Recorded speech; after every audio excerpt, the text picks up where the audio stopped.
Bonjour à tous et bienvenue dans Tradi Cuisine. Aujourd'hui nous allons préparer un petit tanka sucré japonais appelé dorayaki, qui sont des pancakes fourrés à la pâte d'haricots rouges sucrés.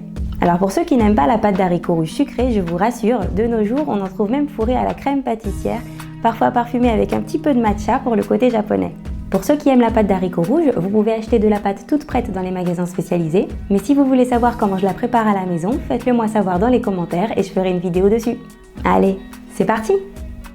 Dans un grand bol, ajoutez 100 g de sucre, 2 œufs, 1 cuillère à soupe de miel. Dans cette recette, le miel est un ingrédient clé à la fois pour le goût et l'aspect des pancakes. Mélangez juste assez pour obtenir un mélange homogène comme celui-ci. Ajoutez 180 g de lait. Mélangez le tout sans faire mousser. Ajoutez 160 g de farine. 1 cuillère à café de levure chimique et tamisez le tout dans le bol. Intégrez progressivement en partant du centre pour éviter les grumeaux. Mélangez jusqu'à obtenir un mélange homogène. Voilà à quoi devrait ressembler votre pâte.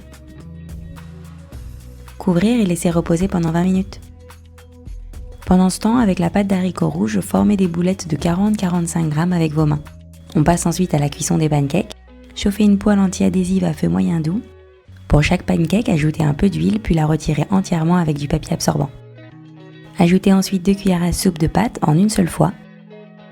Laissez cuire jusqu'à voir de nombreuses bulles à la surface. Retournez délicatement pour pouvoir cuire l'autre côté. Laissez cuire pendant environ 30-45 secondes en surveillant la cuisson bien sûr. Puis retirez le pancake et empilez vos pancakes dans une assiette. Couvrir en permanence avec du papier aluminium pour éviter qu'il ne sèche. Pour chaque dorayaki, prendre un morceau de film alimentaire et déposer un pancake dessus. Déposer une boulette au centre. Fermer en déposant un autre pancake dessus. Le milieu du dorayaki doit toujours être un peu plus épais. Pliez le film alimentaire pour couvrir le dorayaki. Le film alimentaire va nous permettre de conserver le dorayaki au réfrigérateur, mais aussi de lui donner une jolie forme. Pressez doucement puis pincez les côtés pour bien fermer.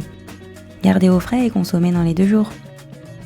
Et voilà, pour plus de détails, rendez-vous sur tradicuisine.com. Si cette vidéo vous a plu, n'hésitez pas à vous abonner et à la partager. Et pour ne pas manquer ma prochaine vidéo sur des nouilles sautées thaïlandaises, je vous invite à cliquer sur la cloche. Et je vous dis à bientôt pour de nouvelles recettes traditionnelles du monde. Bye bye!